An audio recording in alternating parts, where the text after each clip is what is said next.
warahmatullahi wabarakatuh. Perkenalkan, nama saya Silmi Maulani dari kelas PAI 1A dan dari kelompok 7 ingin menjelaskan tentang evaluasi pendidikan Islam. Evaluasi merupakan totalitas tindakan atau proses yang dilakukan untuk menilai sesuatu yang berkaitan dengan dunia pendidikan.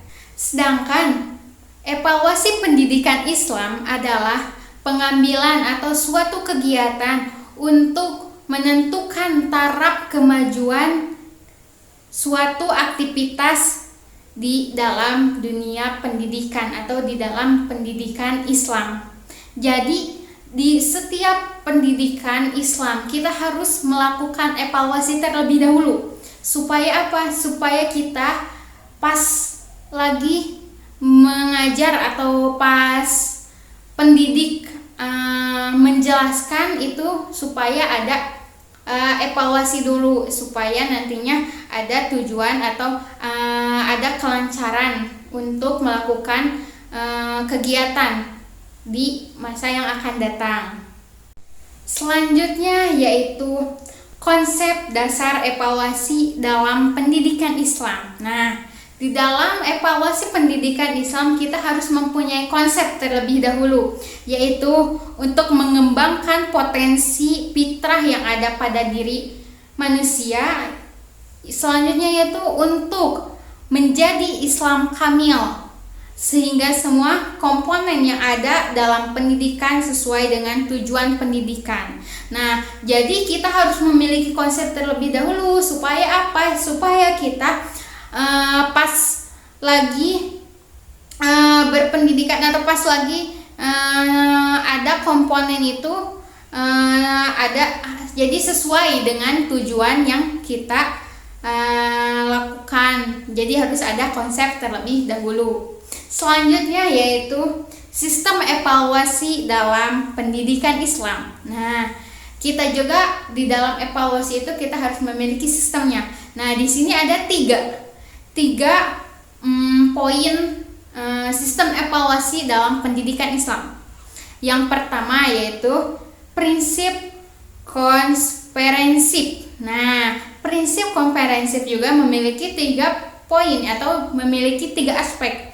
Yang pertama aspek kognitif, yang kedua aspek efektif, yang ketiga atau yang terakhir yaitu aspek psikognitif. Nah, selanjutnya yang kedua yaitu prinsip kesinambungan. Nah, di dalam prinsip kesinambungan itu kita memiliki atau kita harus melakukan evaluasi bukan hanya cuman sekali atau per semester atau per bulan, per tahun.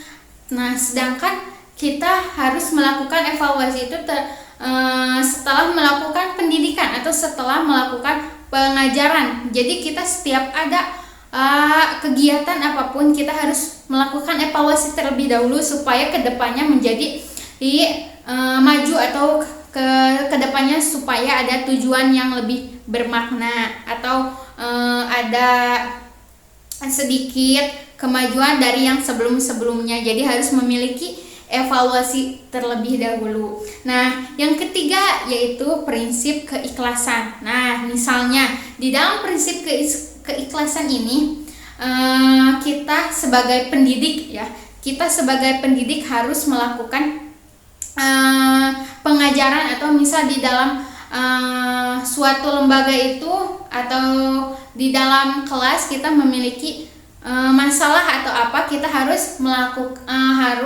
memiliki jawaban pemecahan masalah itu. Jadi kita harus menyelesaikan masalah terlebih dahulu dengan ikhlas kepada mahasiswa atau kepada siswa lain. Kita sebagai pendidik harus memecahkan masalah tersebut. Jadi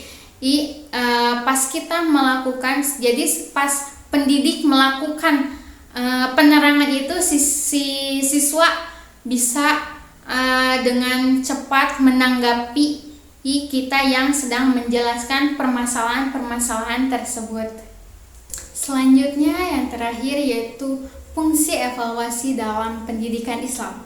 terbagi menjadi 6. Yang pertama yaitu mengetahui tercapai tujuan, tindaknya tujuan. Terus yang kedua yaitu memberi umpan balik bagi guru dalam menaklukkan proses pembelajaran. Yang ketiga yaitu untuk menentukan kemajuan belajar. Yang keempat yaitu untuk mengenal peserta didik yang mengalami kesulitan. Nah, yaitu untuk menempatkan murid dalam situasi belajar yang tepat. Nah, 6 yaitu bagi pendidik untuk mengatur proses pembelajaran. Sekian dari saya, mohon maaf apabila ada kesalahan. Wabillahi taufiq wal hidayah. Wassalamualaikum warahmatullahi wabarakatuh.